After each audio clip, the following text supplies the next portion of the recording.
Halo semuanya, sebelum kalian nonton video ini, jangan lupa klik tombol subscribe-nya. Dan jangan lupa aktifkan lonceng notifikasi biar kalian gak ketinggalan video-video gue selanjutnya. Oke, thank you.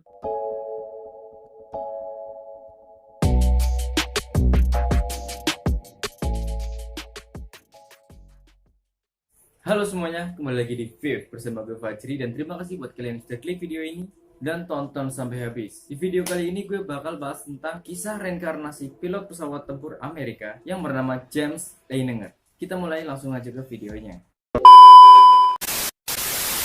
James Leininger ini adalah seorang anak yang lahir pada 10 April 1998 di San Francisco. Awalnya, anak ini dianggap sebagai anak yang biasa-biasa aja, namun tidak ada yang menyangka bahwa James ternyata menyimpan jiwa seorang pria yang meninggal pada tahun 1945, dan pria tersebut bernama James Huston. Huston ini merupakan pilot pesawat tempur yang meninggal pada saat Perang Dunia Kedua. Kisah James Leininger ini baru terungkap setelah 4 tahun penyelidikan, dan penyelidikan itu dilakukan oleh orang tuanya sendiri yang bernama Bruce dan Andrea Leininger. Semuanya bermula pada saat Bruce, Andrea, dan James pindah ke Louisiana karena tuntutan pekerjaan Bruce yang memaksa untuk mereka tinggal di sana. Dan di sanalah James tumbuh sebagai anak yang awalnya dianggap sebagai anak biasa. Setelah berusia 2 tahun, James mulai mengalami mimpi buruk yang membuatnya menjerit dan terbangun dari tidurnya. Pada tanggal 1 Mei tahun 2000, saat James berusia 2 tahun, ibunya mendengar James kembali mengalami mimpi buruk, dan James berteriak sangat kencang. Dia berteriak bahwa ada kecelakaan pesawat, dan kemudian pesawat itu terbakar, dan ada seorang anak yang terjebak di dalamnya. Dan dia juga terlihat sedang memerintah seseorang untuk segera menolong anak yang terjebak di dalam pesawat itu. Mendengar jeritan dari sang anak, ibunya lalu bergegas menuju kamar James dan melihat bahwa James sedang meronta-ronta dan menendang-nendang seakan-akan sedang berusaha keluar dari suatu tempat. Dan sontak ibunya lalu menenangkan si James ini. James mengalami mimpi buruk bukan pada hari itu aja, namun James mengalaminya sebanyak 4-5 kali dalam 1 minggu. Ketika sang ibu menanyakan siapa pria yang terjebak di dalam pesawat itu, James mengatakan bahwa dirinya lah yang terjebak di dalam pesawat itu. Lalu ayahnya yang bernama Bruce juga menanyakan sesuatu hal kepada James mengenai siapa orang yang telah menembak pesawatnya hingga jatuh. James kemudian menjawab dengan rasa ketakutan. Dia menjawab orang Jepang. Lalu karena penasaran, ayahnya kembali bertanya mengenai bagaimana ia tahu bahwa orang Jepang lah yang telah menembak pesawatnya hingga jatuh. Lalu James menjawab, matahari merah besar. Mendengar semua jawaban dari James, orang tuanya ya bingung lah, karena gimana caranya anak sekecil itu bisa tahu. Karena orang tuanya juga tahu bahwa James ini tidak pernah sama sekali mempelajari hal tersebut.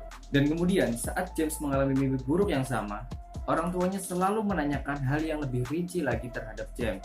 Ketika mimpi tersebut terulang lagi, orang tuanya menanyakan nama-nama orang lain yang ada di dalam mimpi James. Dan James mengatakan bahwa ia memiliki seorang teman yang bernama Jack Larson, dan ia juga merupakan pilot pesawat tempur. Selain mimpi buruk tentang pesawat, orang tua James juga mengetahui bahwa James terobsesi dengan pesawat terbang, khususnya pesawat tempur yang digunakan pada saat World War II.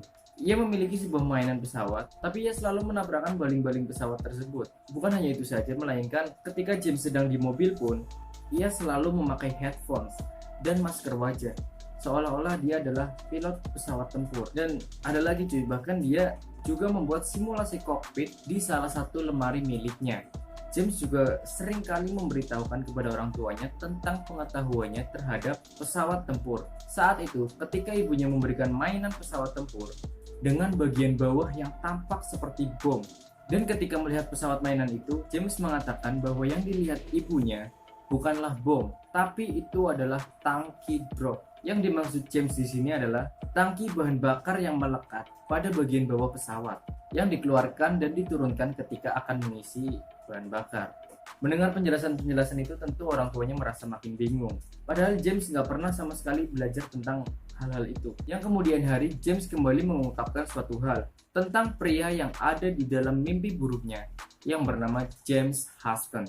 ia menerbangkan pesawat yang bernama Corsair dan ia terbang dari sebuah landasan kapal besar yang bernama Natoma Bay dan semua pengetahuan lainnya tentang pesawat yang ia terbangkan. Kejadian tentang penjelasan-penjelasan menakjubkan lainnya terus-menerus terjadi dan keluar dari mulut James. Seperti James pernah menjelaskan kepada ayahnya bahwa pejuang Jepang bernama Zekas dan pembom Jepang yang bernama Beatis. Ayahnya kemudian mencari tahu tentang hal tersebut sampai akhirnya ayahnya tergagum sendiri bahwa apa yang dijelaskan oleh anaknya ini semuanya benar. Dan suatu ketika saat Bruce, Andrea, dan James sedang menonton program saluran sejarah Perang Dunia II di mana para penembakan Corsair menembaki pesawat Jepang, narator mengatakan bahwa pesawat Jepang yang jatuh bernama Zero. James kemudian mengoreksi narator tersebut dan mengatakan bahwa pesawat terbang yang jatuh itu bukanlah Zero, melainkan pesawat yang bernama Tonis. Orang tuanya yang tidak mengetahui apa-apa tentang hal tersebut, mereka kemudian dijelaskan oleh James bahwa Tonis adalah seorang pejuang yang lebih kecil daripada Zero. Dan lagi-lagi orang tuanya membuat penyelidikan. Orang tuanya menemukan fakta bahwa pernyataan yang dibuat oleh anak mereka adalah akurat. Dan kemudian dalam beberapa bulan mendatang, Bruce juga mengetahui bahwa James di masa lalunya pernah menembak jatuh pesawat Tonis. Namun, berbeda dengan Andrea yang mulai menyadari bahwa anaknya adalah reinkarnasi dari orang terdahulu. Bruce enggan mengakui hal tersebut karena dianggap bertentangan dengan ajaran agama yang dianutnya. Sampai pada akhirnya Bruce mendapatkan buku tentang kapal induk yang terlibat di Samudra Pasifik. Dan pada saat Bruce mulai menemukan halaman yang menjelaskan tentang pertempuran Iwo Jima, James terlebih dahulu menjelaskan tentang pertempuran tersebut. Dan James mengatakan bahwa di sanalah ia dan pesawatnya ditembak jatuh dan terbakar di lautan.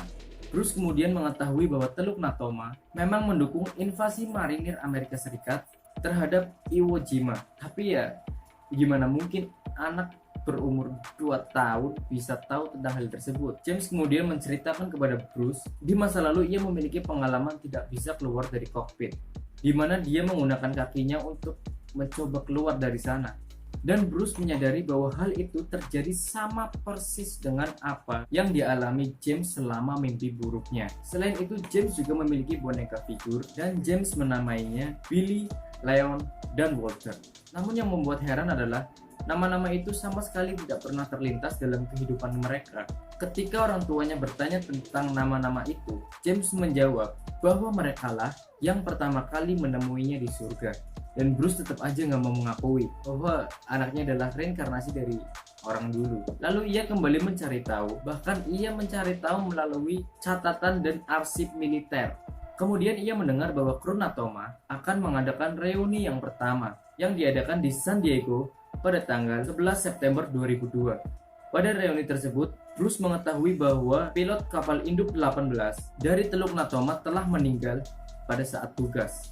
Dan salah satu yang meninggal adalah James Huston, yang membuat ia kembali mengingat tentang pernyataan anaknya bahwa ia mengatakan di zaman itu anaknya juga bernama James. Dan di dalam mimpi buruknya, dia terjatuh dari pesawat dan terperangkap di dalam kokpit.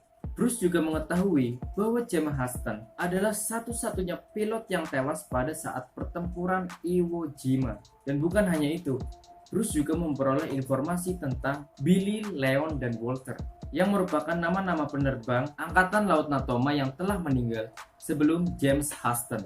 Dan nama lengkap mereka adalah Billy Piller, Leon Connor, dan Walter Devlin.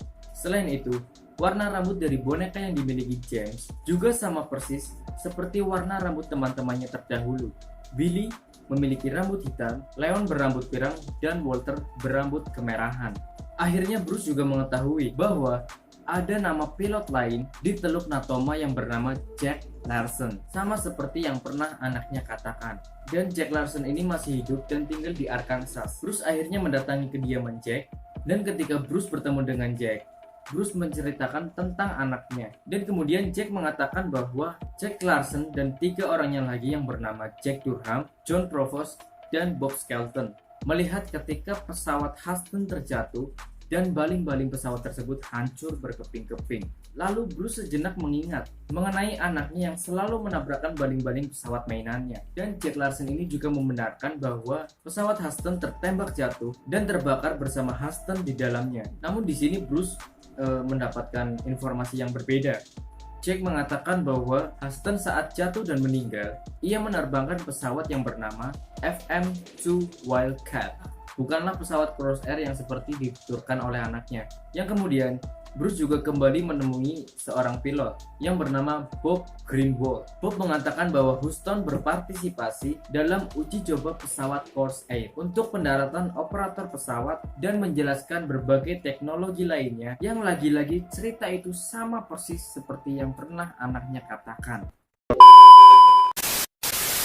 Dalam usahanya untuk memahami mimpi buruk anaknya ini, Bruce juga akhirnya mengenal secara pribadi para veteran yang bertahan hidup yang pernah bertugas di Teluk Natoma. Bruce juga belajar tentang mereka yang tidak bertahan hidup di sana. Dalam proses mencari kebenaran tentang kenangan putranya tersebut, Bruce sangat mengagumi veteran-veteran Teluk Natoma yang dengan berani dan tanpa pamrih melayani negara mereka.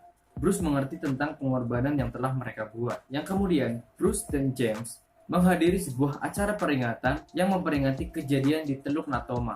Peringatan ini diresmikan di Museum Nimitz di Fredericksburg, Texas.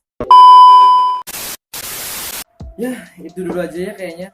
Di sini juga udah malam banget dan cerita lainnya bakal gue bahas di part selanjutnya. Makanya buat kalian yang belum subscribe, silahkan subscribe dulu dan nyalakan lonceng notifikasinya biar kalian gak ketinggalan video-video dari gue selanjutnya. Oke, see you next time and thank you.